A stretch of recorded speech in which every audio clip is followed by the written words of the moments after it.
That brute has the Index. And Miranda and Johnson.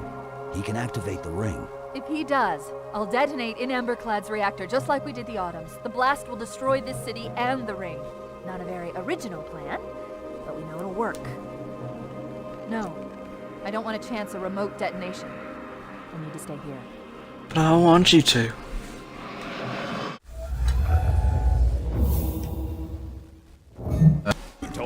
Yo, what is up guys, it's Tyrannix1 here and welcome to my Halo 2 review. I did Halo CE before, so obviously I was going to do Halo 2. Now it begins with Master Chief back on Earth in a new suit of armor after the destruction of the Halo ring. He and the other survivors are given honorary rewards, while on the Covenant side, Elite Commander Fel Vadam is declared a heretic for not securing the Halo ring from being destroyed. Eventually, the Covenant arrive at Earth, and the Master Chief is sent down to New Mombasa to stop them taking over. Eventually, the Prophet of Regret's assault cruiser opens a sloop space portal while inside the city of New Mombasa. Master Chief and a bunch of humans eventually go after them. Fel Vadam, still declared a heretic, is made into the Arbiter by the Prophets and is assigned to kill a heretic elite who is spreading lies around the Covenant, even though that is technically true. Gentlemen, Arriving at a new Halo, Master Chief and a bunch of Marines are assigned to kill the Prophet of Regret, as he declares he will light the holy fire, meaning he wants to set off the ring, a lot like the Covenant did try to do in Halo CE. Master Chief succeeds in killing the Prophet of Regret, though ends up almost dying from the Covenant themselves.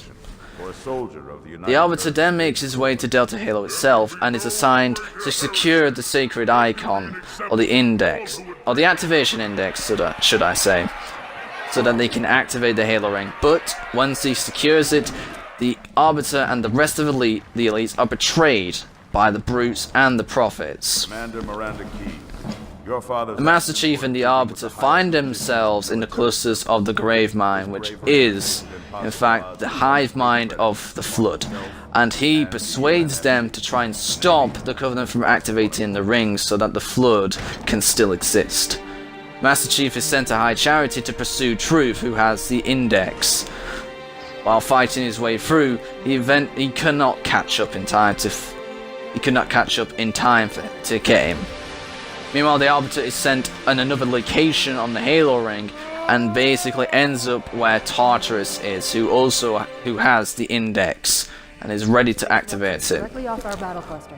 Eventually, the Master Chief learns that Holding position just outside the kill zone.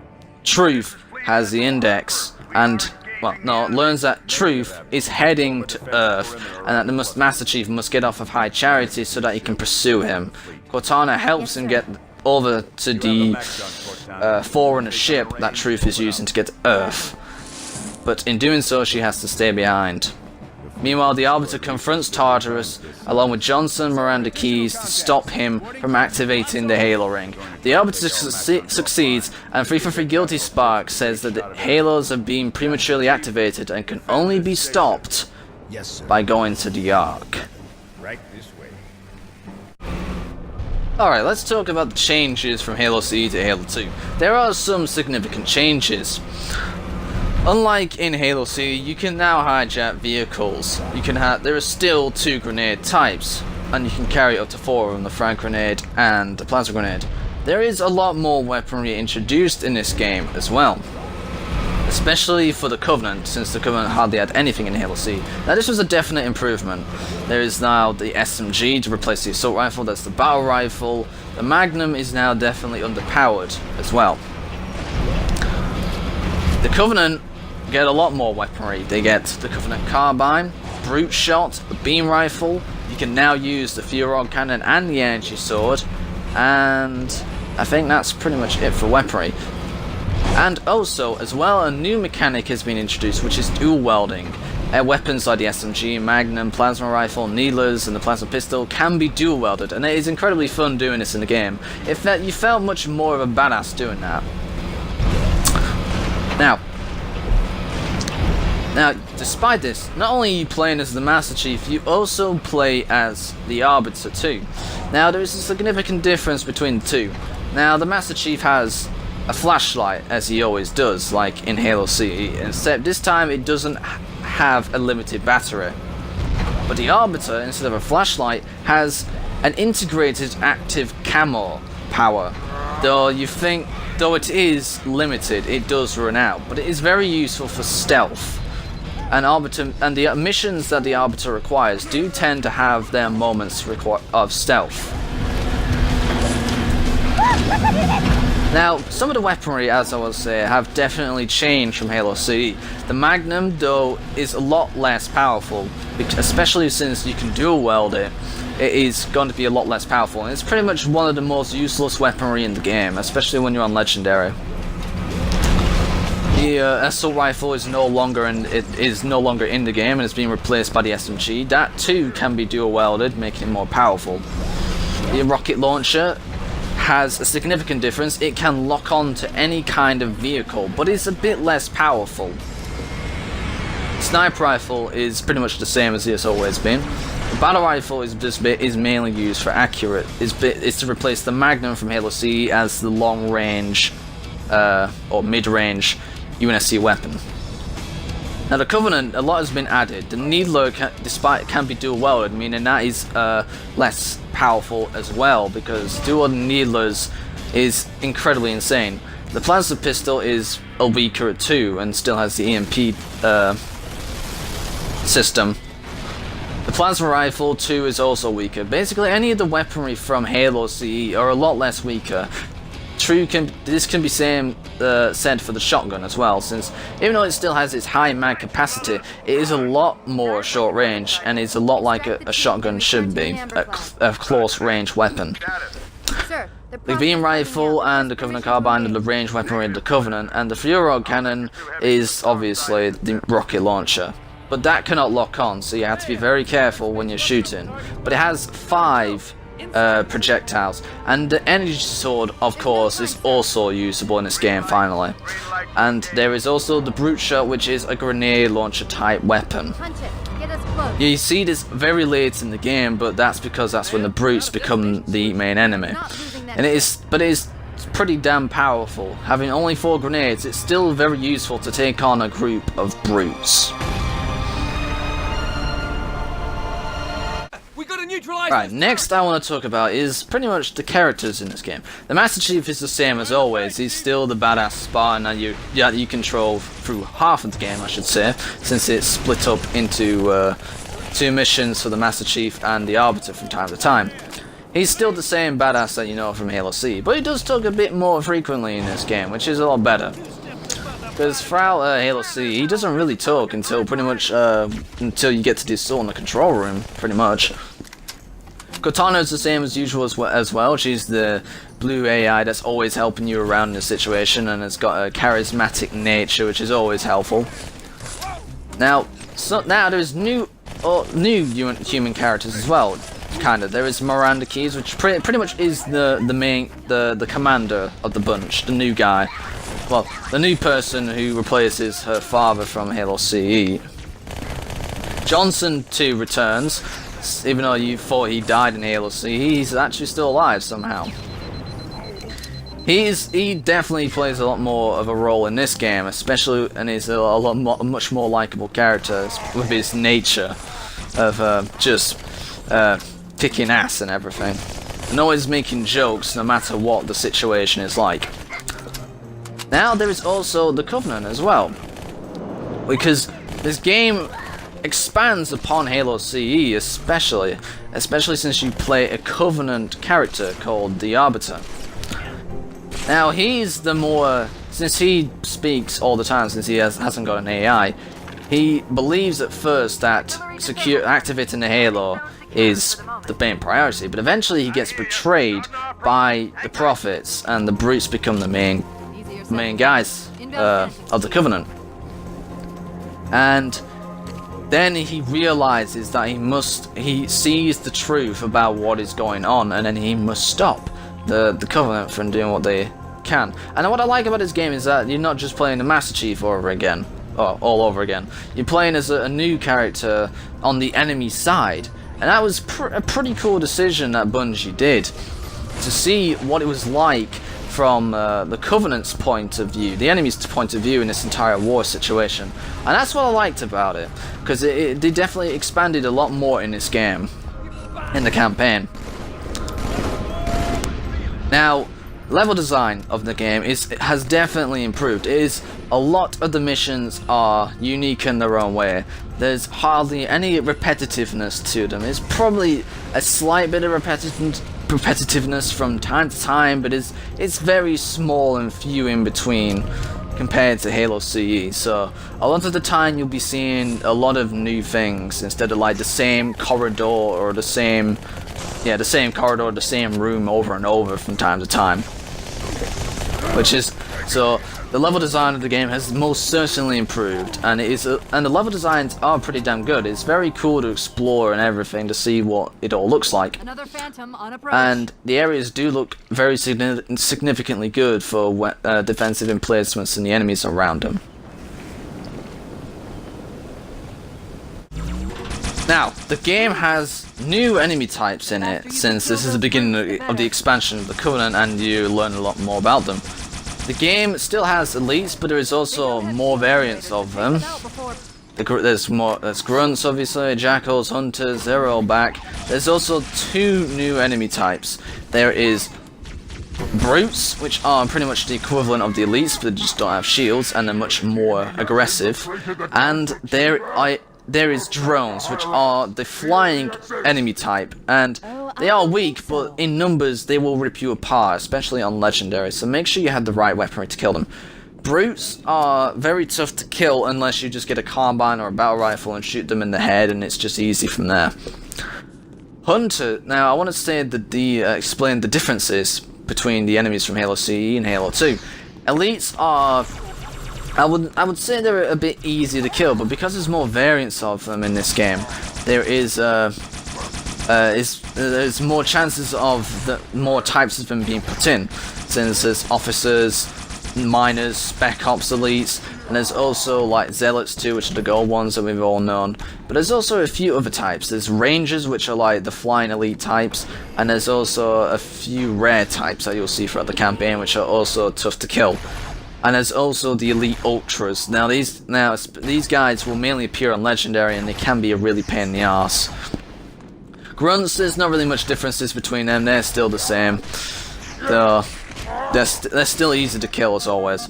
Jackals, they've still got the shield types, but there's also a new type of them too. There is the Jackal Sniper, and since this is the first Halo game to have that, they are exceptionally annoying as hell to kill, especially on legendary. And the hunters. Now the hunters have definitely been improved in this game a lot.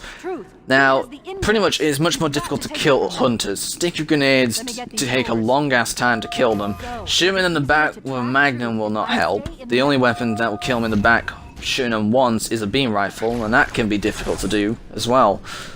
Hunters, I'd say Halo 2 has the toughest hunters, since it is incredibly tough to take these guys down. And on legendary, if you find these guys on legendary, you're pretty much screwed. Now, the game on legendary, playing this game on the legendary campaign is excruciatingly difficult. It is pretty much the hardest Halo game on legendary, and it is. I'm not saying it's bad because of the difficulty. It's having a game being very difficult like this is a good thing in a way. But it's the co-op that mainly annoys me, is because when one of your partners dies on legendary co-op, you have to go back to your checkpoint. It has like a default iron skull on, and that is really annoying. And it improves the difficulty of the game, and it's like you really have to coordinate with your cooperative partner doing this. Especially, it is really annoying. And there's also another thing. I don't know why, but for some reason when you're in vehicles, for some reason when you get to vehicle sections, there is always a constant spam of enemy vehicles. Now, this seemed like a really stupid thing, especially when it was on legendary, because you would hardly be able to push forward and it'd just be countless enemy vehicles coming forward and it was really something that just mainly annoyed me from time to time. Now, the other enemy types, the Flood has not really changed at all in this game. It's pretty much the same, but though they are weaker to kill in this game. But there is a lot more of them, I would say. There's also the Sentinels have definitely been expanded upon. There's more variants of them in this game, and plus you can also use the Sentinel beam from them from when they die. There is the normal Sentinels. There's a more stronger Sentinel type which has a stronger Sentinel beam, which fires a blue laser, and then there's the big giant Sentinel type, which are really annoying to kill on Legendary, since the only way you can effectively kill them is by shooting at them from behind. Now, vehicles. There is few more vehicles in this game added. There is the Spectre, which is the Covenant version of the Warthog, the Gauss Hog, which is a cannon pretty much mounted on the back of the Warthog. Yeah, the other vehicles that have continued on from Halo C, the Banshee, still remains the only flyable vehicle in the game. Warthog, Scorpion, Ghost, they all still remain the same. But the Covenant vehicles no longer have a health meter, and UNSC vehicles no longer are indestructible. So yeah, and you have to really guess when the vehicle is on its last legs and it's about to blow up. Splatter is still very overpowered in this game. The slightest nudge and someone dies. That has always been a pain in the arse on this game, Splatter, the overpoweredness of it. But yeah, I would say the vehicles have definitely improved, since it adds a much more tougher challenge with them being weaker. Especially when it's Legendary, you really have to pick your moments when to attack and to retreat.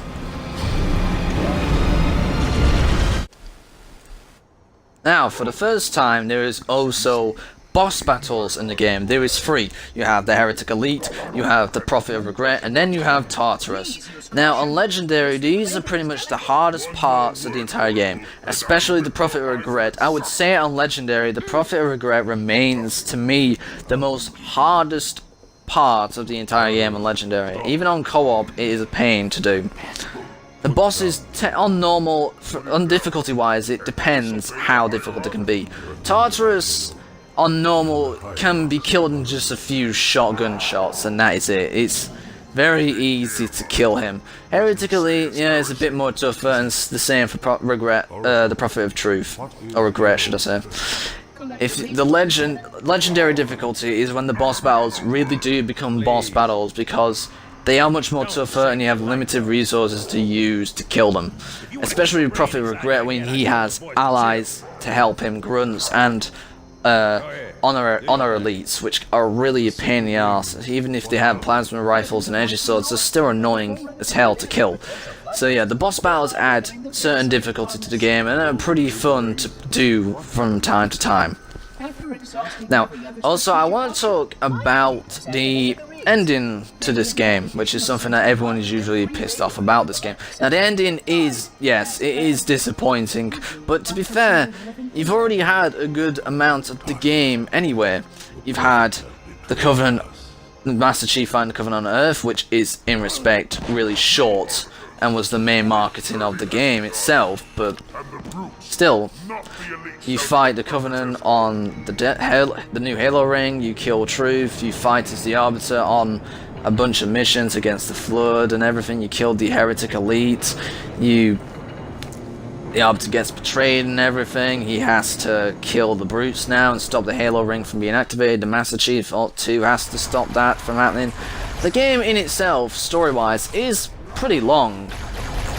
But yeah, some missions are pretty short, I will say, especially Metropolis. That is very short and can be done in like 15 to 10 minutes, which is kind of annoying. But all these missions were really fun. Now the ending, it does just cut off with the Master Chief saying, finishing the fight. But to be fair, this is Halo 2. You're not supposed to finish a game, well, most of the time, on the second game, especially if it's going to be a trilogy. You're going to have to save some for the next game, especially since we're going to the Ark in Halo 3, which means there's going to be a lot more mystery revealed in the final one. And so yeah, The ending, yes, it is bad, but in a way it kind of makes sense why they ended at that point. Yeah, it really does.